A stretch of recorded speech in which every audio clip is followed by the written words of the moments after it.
Ready to soundtrack your summer? With Red Bull Summer All Day Play, you choose a playlist that fits your summer vibe the best. Are you a festival fanatic, a deep end DJ, a road dog, or a trail mixer? Just add a song to your chosen playlist and put your summer on track. Red Bull Summer All Day Play. Red Bull gives you wings. Visit redbull.com/brightsummer ahead to learn more. See you this summer. So good, so good, so good. Everything you want for summer is at Nordstrom Rack stores now, and up to 60% off. Stock up and save on the brands you love like Vince, Sam Edelman, Frame, and Free People. Join the Nordy Club to unlock exclusive discounts, shop new arrivals first, and more. Plus, buy online and pick up at your favorite Rack store for free.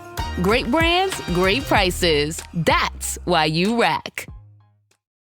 Atheists, agnostics, long-haired weirdos, short-haired weirdos, vandals, hooligans. The government, hug the government, love the government, hug the government, love the government, hug the government, love. Welcome to the Politics Guys. I'm political scientist Michael Baranowski, an emeritus professor at Northern Kentucky University. I'm joined once again by political scientist Michael Levy and Russ Gifford. Hey, guys. Hey. So there were a number of things that we didn't get a chance to talk about on the weekend show, and one of them is something we don't talk about a lot on the podcast, a papal encyclical. This might be our first encyclical conversation in the over decade-long run of the show. I don't know. But anyway, here's the deal. About a week ago, a little more than a week ago, Pope Leo XIV released the first encyclical of his papacy. Now, it was a 42,000-word thing, Magnificat Humanitas, Magnificent Humanity. It focuses on artificial intelligence, and it's the first time a pope has made AI the subject of an encyclical. Not surprising, he hasn't been around that long. But encyclicals are essentially a key form of papal instruction to all Catholic bishops.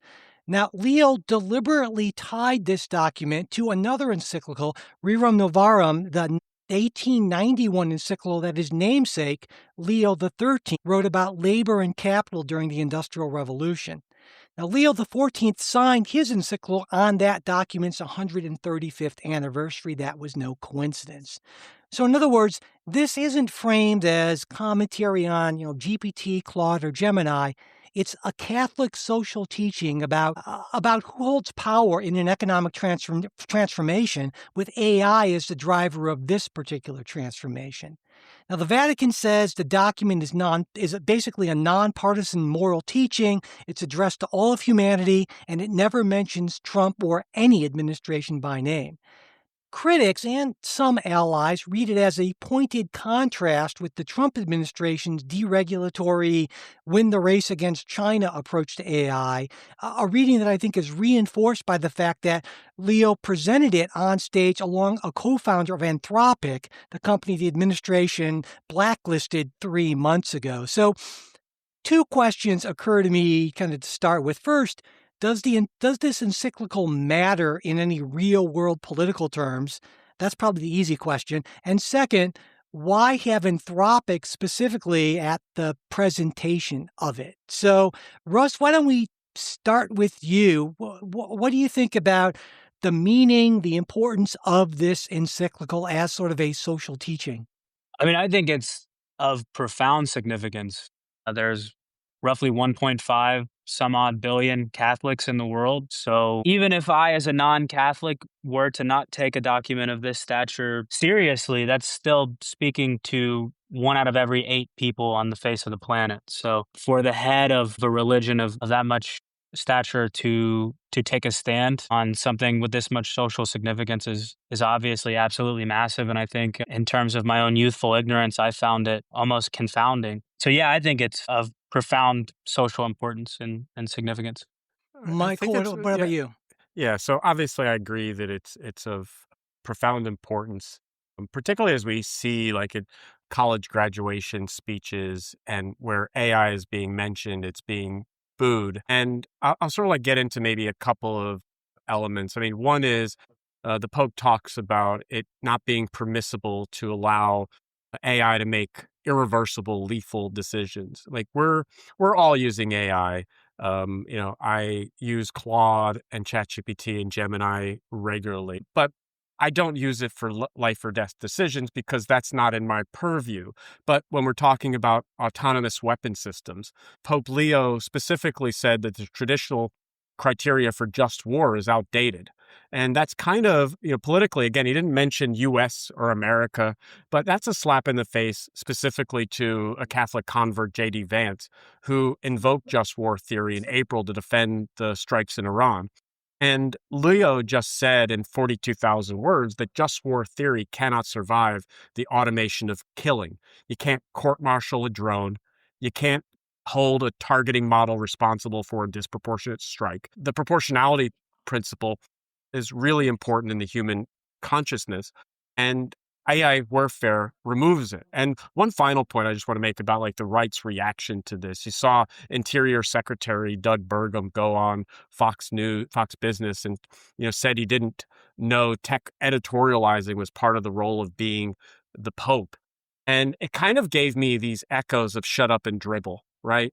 The Pope needs to stay in the Pope's lane. I don't know what the Pope's lane is, but it's really profound, and I think particularly around the use of AI, and that's what got Anthropic in trouble, and maybe that's why the Anthropic co-founder was there, because they didn't want Anthropic systems to be used by the DoD in these kinds of ways. But it caused me some pause that he was there, and it kind of inviting the co-founder of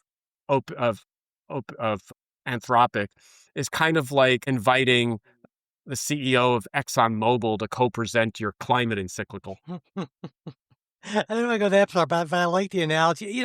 One thing I really liked in the encyclical was that whole Babel versus Jerusalem thing that he made. Because basically the argument, he said that kind of the current system, it seems to be, it's sort of like a Babel thing, which is if you're not up to date on your Bible, sort of a city built without any reference to God, kind of trying to bring everyone under one system, basically a perfect monument to pride and hubris that, of course, ended in disaster when God wasn't having any of it. And Jerusalem, the contrast is sort of this communal rebuilding of the city's walls. This is in the book of, I think, Nehemiah, kind of a work that was communal, that was patient, that put God at the center. And even if you don't like the God framing, certainly putting maybe human dignity and human concerns at the center. And to me, that's a very real concern that I have, and I think that a lot of people do and should have, about the use of AI in surveillance, data extraction, discrimination by algorithm, war fighting,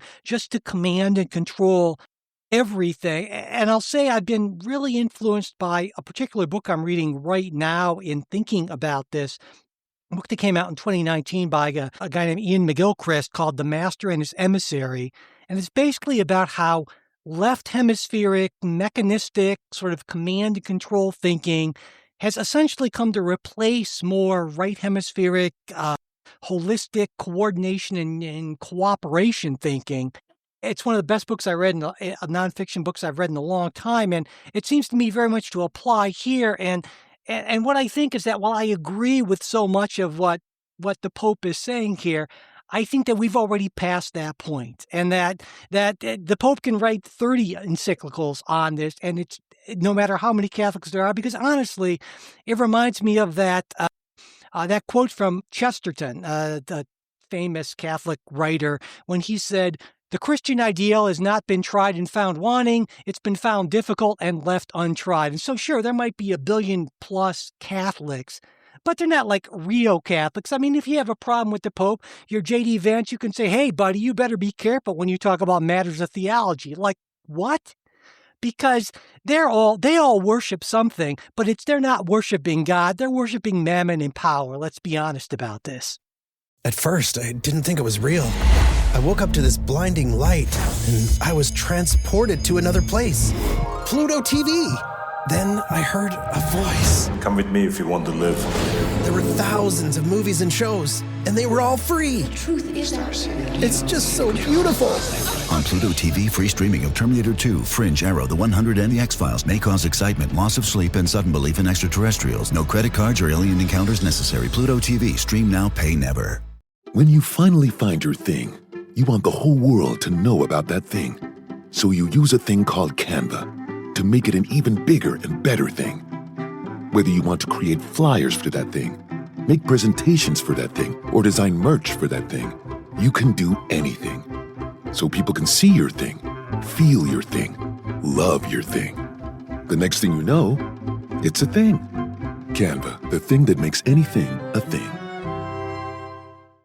One of the more, phenomenal or profound parts of it is that he starts in a sort of syllogistic manner, right? Like he builds to this argument. So it's, I read it, I get to the end, and we're talking about the economic impact and the environmental impact and the social and the militaristic impact. But we start with this sort of idea that what technology does or what AI will do, or essentially every technological advancement, minimizes parts of humanity that ought to be maximized, right? We start with this in the beginning. And then we build that all the way down to a critique of transhumanism and posthumanism and this sort of, we should embrace our finality and the limitations that are pressed upon us in a sort of Heideggerian or Sartrean, like our facticity. Like these are just things that for, humanity's entire existence we've been faced with. And now we're beginning to see very real material attempts to overcome them. And in the process,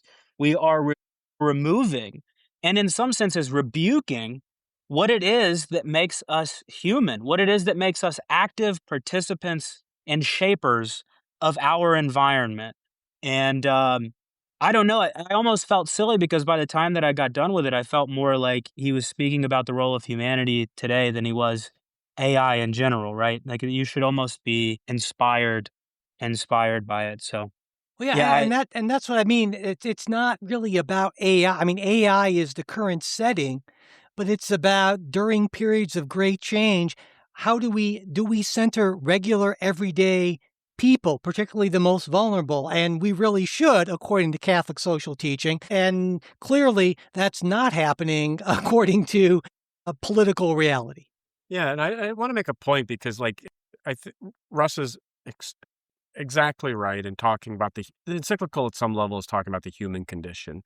And, the headline is, of course, about AI, but, setting aside AI, what also moved me is that embedded in the encyclical is a formal apology for the Catholic Church's historical legitimization of slavery. So in a document about the danger of systems that reduce people to instruments of power, Leo's looking backwards as well as forward, acknowledging that his own institution, the Catholic Church, once provided theological cover for systematic violation of human dignity. So I agree. Like it's about AI, but it's really about the human condition. What are we as humans? If you believe in a deity around being made in God's image, like what are humans if we start outsourcing all of our decision making to machines? Are we even human at that point? And that's certainly, a question I think a lot of us I would think many of us who use AI on a regular basis, like all of us here, have try to come to grips with, or at least I hope we have. I know in my thinking, just like you, Michael, I use all of those LLMs extensively and, for many things and putting together the show as well. And one of the things that's been a concern to me lately as well, because I have a background in political science and decades of kind of knowledge built up, I can still see ways in which when, say, Claude or GPT comes up with something, it's like, that's not quite right. You're not considering this or that. But how long before that knowledge base starts to shrink compared to what the AI knows? And at what point then am I just a passive recipient of what it's throwing out there? And how does that affect, my humanity in a larger sense? And that's something I worry about. And I guess my bigger worry is that not enough people worry about that enough. but Yeah, I don't know. oh, I was just gonna say, I think you're right, Michael, in some sense. But I will say, I think I'm the odd man out on the whole using the AI thing.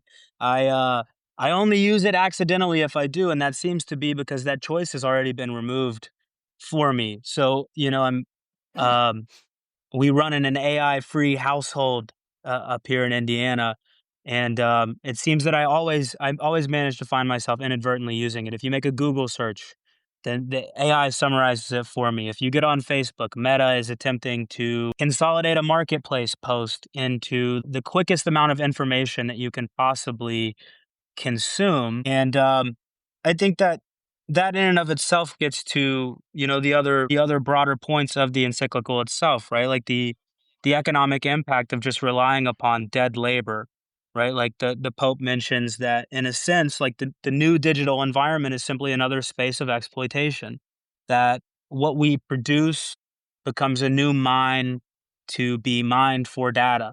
And whatever those data points are, I mean, if either of you two wrote a book or I wrote an essay and it were published, like that just gets sent out and an LLM can now take that information, make it part of its own, algorithmic understanding of the world, and then reproduce or produce something that is seemingly new to be consumed for us so that we don't have to do the work, which again, to get back to the broader, more frustrating point, like it's minimizing the parts of us that make us who we are and seemingly slowly pushing us towards some sort of singularity where everybody is just going to be talking about the same things, doing the same things, all the while draining us of our fresh water reserves. Yeah, and I think I was listening to an interview. I think it was this past week with Sundar Pichai, the CEO of Google, and he almost kind of like gave away the game in a sense, right? Like he talked about like, oh, we're gonna have so much more leisure time, and that was kind of like it was an offhand comment in an interview where it really wasn't about that. And I was listening and I was thinking like, okay, we're gonna have a lot of free time because nobody's going to be employed because AI is going to be doing the work for everybody, but we don't have systems or structures that are set up to create dignity for folks who are going to be displaced, or what kinds of roles we're not going to all have like OnlyFans accounts, right? Like there can only be so many people who have them, but like, like how are people going to be gainfully employed? How are people going to find dignity in the work that they do? And so, the Pope's encyclical also, talked a lot about labor and economic justice. And that's my big worry with AI, beyond like the amount of power that it consumes and degradation of the environment, but is like the AI-driven employment that goes along with it. And I know we've talked about it on a previous show that I'm just like really pessimistic that we're just going to go through this massive displacement of white-collar workers like we did blue-collar workers. And I have empathy for folks in West Virginia and the steel mills and the textile factories, but we're going to go through a massive displacement of white-collar workers. We hope you enjoyed this preview of our supporters-exclusive midweek show. If you'd like to hear the rest of the episode, we hope you'll consider becoming a supporter. Supporters get ad-free access to all of our shows, membership in our Politics Guys Discord group where you can join in on the conversation, and other benefits at different levels of support. To become a supporter, go to patreon.com/politicsguys. You can also support us through Venmo or @politicsguys or through PayPal. You'll find all of our support links in the show notes as well as at politicsguys.com/support. And if you'd like to get the midweek show, but you're not in a position to become a financial supporter, that's not a problem. Just send me an email at mike@politicsguys.com, and I'll be happy to get that set up for you.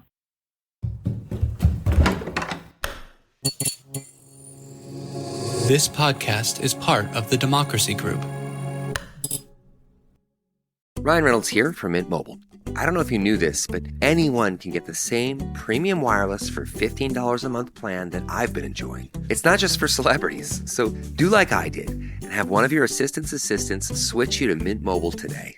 I'm told it's super easy to do at mintmobile.com/switch. Upfront payment of $45 for 3-month plan, equivalent to $15 per month required. Intro rate first 3 months only, then full price plan options available. Taxes and fees extra. See full terms at mintmobile.com.